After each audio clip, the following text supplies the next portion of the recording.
क्या थायराइड की गोली रात को ली जा सकती है? जी हाँ, ये है आज का सवाल और इसी के सवाल के ऊपर आज का हमारा वीडियो है। नमस्ते दर्शकों, मेरा नाम है डॉक्टर तानवी मयूर पटेल। मैं एक हार्मोन विशेषज्ञ डॉक्टर हूँ मुंबई से। आज हम बात करने वाले हैं थायराइड की दवा के बारे में। और अक्सर लोगों का ये सवाल होता है कि क्या ये दवा रात को ली जा सकती है या नहीं। तो चलिए जानते हैं इसके बारे में। तो सबसे पहले लोगों को ये समझना ज़रूरी है कि आपका थायराइड किस तरीके का है। क्या आपको हाइपोथायराइड है या आपको हाइपरथायराइड, और उसके बाद में ये सवाल का हम जवाब करेंगे। तो आप सबकी अंडरस्टैंडिंग के लिए पहले हम बात करते हैं हाइपोथायराइड की दवा के बारे में। तो देखिए, अगर आपकी थायराइड की ग्रंथि ज़रूरत से कम कार्य करती है, उसको हम हाइपोथायराइडिज्म कहते हैं। और ऐसे केसेस में अक्सर दवा दी जाती है जिसका नाम है लीवोथायरॉक्सिन। ओके, ये लीवोथायरॉक्सिन की दवा अलग अलग देशों में अलग अलग ब्रांड के नाम से मिलती है।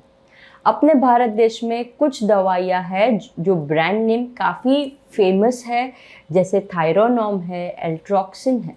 ठीक है, ये दोनों दवा काफ़ी फेमस है। तो ये जो दवा होती है ये दी जाती है हाइपोथायराइडिज्म में।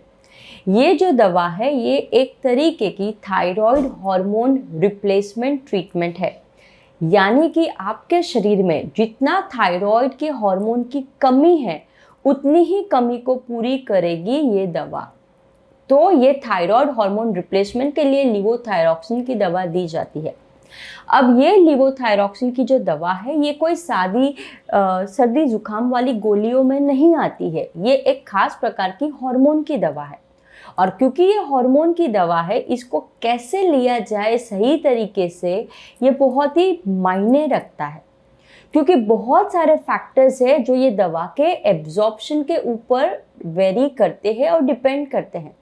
तो अगर आपने जाने अनजाने में कुछ भी गड़बड़ की है तो ये दवा का आपको शायद से उतना बेस्ट बेनिफिट ना मिले जितना आपको मिलना चाहिए। तो इसीलिए ये जो दवा है लीवोथायरॉक्सिन, अक्सर हम उसको अर्ली मॉर्निंग उठते वक्त सुबह में खाली पेट एम्प्टी स्टमक ही एडवाइस करते हैं। लेकिन ज़रूरी नहीं है कि ये दवा जिस तरीके से लेनी है वो आपकी लाइफस्टाइल में फिट हो। बहुत सारे ऐसे लोग होते हैं जो नाइट ड्यूटी करते हैं, जैसे कि डॉक्टर्स है, नर्स होती है, फिर रेलवे कर्मचारी है, एयरपोर्ट्स में काम करने वाले लोग होते हैं, जो कॉल सेंटर्स में काम करते हैं, नाइट शिफ्ट में काम करते हैं, कभी कभी रोटेशन शिफ्ट में काम करते हैं। तो वैसे केसेस में उनकी लाइफस्टाइल में ये दवा फिट नहीं होती। तो ये टाइप के लोगों का सबसे ज़्यादा कॉमन प्रॉब्लम होता है कि ये दवा रात को ली जा सकती है या नहीं। जवाब है ली जा सकती है, यस। लेकिन इसको कैसे ले, उस बात पे अगर आप ध्यान देंगे तो आप ये दवा रात को भी ले सकते हैं। तो ये दवा का मेन मुद्दा ये है कि ये दवा जब आप ले तब आप खाली पेट पे होने चाहिए। अब वैसे केसेस में जब आप रात को ये दवा लेते हैं तो वैसे टाइम में आपको 3 से 4 घंटा दवा लेने के पहले कुछ नहीं खाना है, ना ही कॉफ़ी वगैरह भी पीनी है। यानी समझो आपने शाम को 7 या 8 बजे आपका रात का डिनर कर लिया है, तो वैसे केसेस में आप 11-12 बजे रात के वक्त पे ये दवा ले सकते हैं। तो ये आपकी थोड़ी फ्लेक्सिबिलिटी हो जाती है, आपका दवा का टाइम भी शिफ्ट हो गया, आपकी दवा सही तरीके से एब्जॉर्ब भी होगी। लेकिन खास ख्याल रखें, 3 से 4 घंटा पहले आपको कुछ नहीं खाना है, और दवा लेने के बाद में 1 घंटा अगेन आपको कुछ खाना पीना नहीं है, कॉफ़ी भी नहीं पीनी। खास करके मैं कॉफ़ी की बात इसलिए कर रही हूँ क्योंकि रात को जो दवा लेते हैं वो लोग अक्सर नाइट शिफ्ट में काम करते हैं, और अक्सर ये लोग ज़्यादा करके कॉफ़ियों का कंजम्पशन करते हैं। शिफ्ट शुरुआत होने वाली है तो वैसे कैसे में पहला कप एक कॉफ़ी चाय ले ले, तो वैसे गड़बड़ नहीं कीजिए। 3-4 घंटे पहले कुछ नहीं खाना पीना है, और दवा लेने के बाद में 1 घंटा कुछ खाना पीना नहीं है। थायराइड का दवा और कॉफ़ी का बहुत गहरा नाता है, और कैसे एक दूसरे पे वो इंटरडिपेंड करते हैं उसके लिए मैंने एक अलग वीडियो बनाया है, आप चाहे तो उस वीडियो को भी देखिएगा। दूसरा पॉइंट आता है मिडनाइट में। जी हाँ, मिडनाइट में भी ये गोली ली जा सकती है। दूसरा एक पॉइंट आता है कि बहुत सारे लोग कहते हैं कि क्या ये गोली अगर हमने आधी रात को ली तो एसिडिटी करेगी। देखिए, यूजुअली ये दवा एसिडिटी नहीं करती। अगर आपने मिडनाइट में भी आपने गोली ली है खाली पेट पे, तो ये आपकी कोई सादी ऐसी कोई पेन किलर वाली दवा नहीं है जो आपको बहुत तीव्र एसिडिटी क्रिएट करेगी। ये दवा बहुत आसानी से ली जा सकती है, एसिडिटी आपको आधी रात को भी नहीं करेगी। दूसरा होता है कि बहुत सारे लोग अर्ली मॉर्निंग उठ जाते हैं, 4 बजे उठ जाते हैं। बहुत अच्छी बात है, सेहत के लिए बहुत अच्छी बात है। वैसे केसेस में भी आप ये दवा ले सकते हैं और आप वापस अपना दिनचर्या कर सकते हैं। और एक पॉइंट आ जाता है कि बहुत सारे लोगों को सुबह सुबह उठ के तुरंत कॉफ़ी चाहिए होती है, उनमें पेशेंस नहीं होता कि 1 घंटा रुके। तो वैसे केसेस में 4-5 बजे आप अलार्म लगा दीजिए, 2 मिनट का काम है, गोली ले लीजिए, आप वापस सो जाइए, तो वो भी कर सकते हैं। यानी ये कुछ मैंने आपको ऑप्शंस दिए हैं ताकि ये दवा आपकी डे टू डे बेसिस की लाइफस्टाइल में कैसे फिट इन होए, कैसे एडजस्टमेंट होए। डिनर के बाद में डेफिनेटली आप ये दवा ले सकते हैं, रात को ले सकते हैं, लेकिन उस वक्त पे आपको कुछ और दवाइयाँ हैं जो नहीं लेनी है।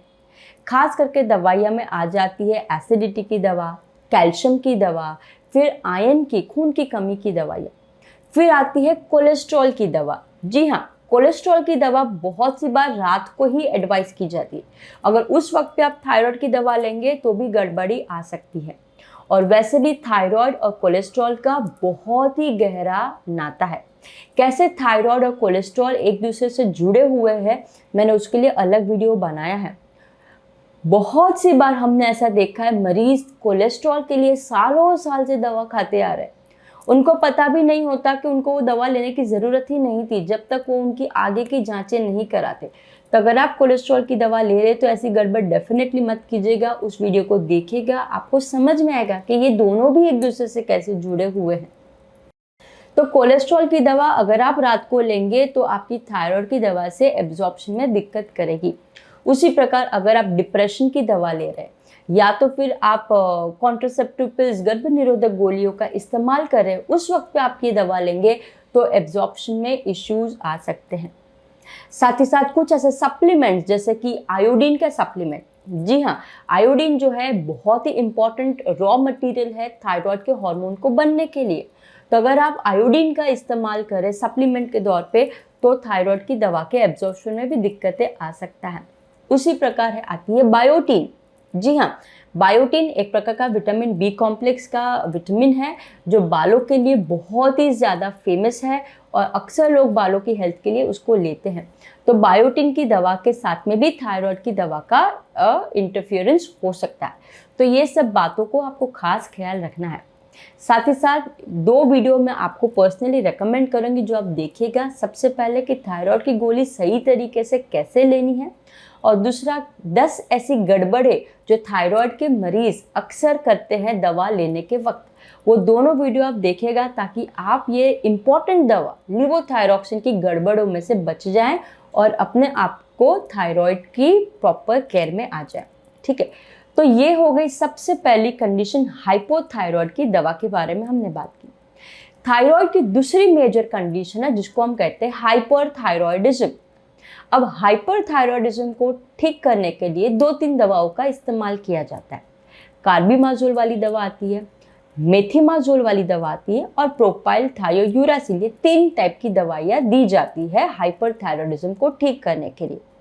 ये तीनों ही दवाइयों का खाने पीने से कोई भी नाता या कनेक्शन नहीं है। जी हाँ, आपने सही सुना। इतना ज़्यादा थायराइड का प्रॉब्लम है और ज़्यादा करके लोग ऐसे ही बोलते हैं थायराइड की दवा तो खाली पेट ही लेनी चाहिए, लेकिन लोगों को कम पता है कि कौन से थायराइड की दवा खाली पेट लेनी चाहिए। हम बहुत सारे लोगों को देखते हैं जिनको हाइपरथायराइड है और वो भी ये गोली खाली पेट ले रहे हैं और 1 घंटा रुक रहे, नादानी में अपने आप को ऐसा टॉर्चर कर देते हैं। ऐसा मत कीजिए। ये 3 दवाई जिसका नाम मैंने अभी बताया उसका खाने पीने से कनेक्शन नहीं है। ये आप खाना खाने के पहले भी ले सकते हैं, खाना खाने के बाद में भी ले सकते हैं, ये ब्रेकफास्ट में भी ले सकते हैं, लंच में भी ले सकते हैं, या तो रात के डिनर में भी ले सकते हैं, या तो बेड टाइम भी ले सकते हैं। जी हाँ, ये दवा, तीनों दवा में ये रूल एप्लीकेबल ही नहीं होता। तो ये 3 दवाई आप ले रहे, आप लेते रहिए जैसे ले रहे, लेकिन हाइपोथायराइड हो या हाइपरथायराइड, सबसे महत्वपूर्ण पॉइंट है कंसिस्टेंसी यानी नियमितता। अगर आप दवाइयाँ नियमित तौर पे रोज़ाना नहीं लेंगे, जैसा आपको आपके डॉक्टर ने पर्सनली एडवाइस किया है, तो आपको थायराइड की दवाओं का बेनिफिट नहीं मिलेगा। आपका थायराइड प्रॉब्लम शायद से ठीक ना हो और ठीक होने में लंबा वक्त लग जाए, कॉम्प्लिकेशंस डेवलप हो जाए। तो ऐसी गड़बड़ें नहीं कीजिए। कंसिस्टेंसी सबसे ज़्यादा इम्पॉर्टेंट है दोनों ही टाइप की दवाइयाँ लेने में, ठीक है। तो मैं आशा करती हूँ आज के वीडियो के बाद में आपको कुछ सही जानकारी हासिल हुई और आपका जो डाउट था वो क्लियर हुआ। अगर आपको कोई भी निजी पर्सनल सवाल है, कोई भी डाउट है, तो नीचे लिखिए कमेंट बॉक्स में। मैं हूँ यहाँ पे, आपके कमेंट्स को मैं जल्द से जल्द जवाब देने की कोशिश करती हूँ। ये बात अलग है कि सभी वीडियोज़ को मिला के बहुत ज़्यादा कमेंट्स हो जाते हैं, फिर भी मैं कोशिश करती हूँ जल्द से जल्द सभी के कमेंट्स को जवाब दूँ। अगर आप मेरे इस चैनल पर नए हैं, पहली बार आए हैं, तो प्लीज़ इसे सब्सक्राइब कीजिए ताकि आपको ज़्यादा से ज़्यादा हेल्थ रिलेटेड और ख़ास करके हार्मोन रिलेटेड जानकारी मिले। और अगर आपको इस वीडियो पसंद आया तो प्लीज़ लाइक बटन पे क्लिक कीजिए और आपका प्यार हमें दीजिए। अगली बार वापस मिलेंगे कोई एक नए अच्छे और इंटरेस्टिंग टॉपिक के साथ। तब तक नमस्ते।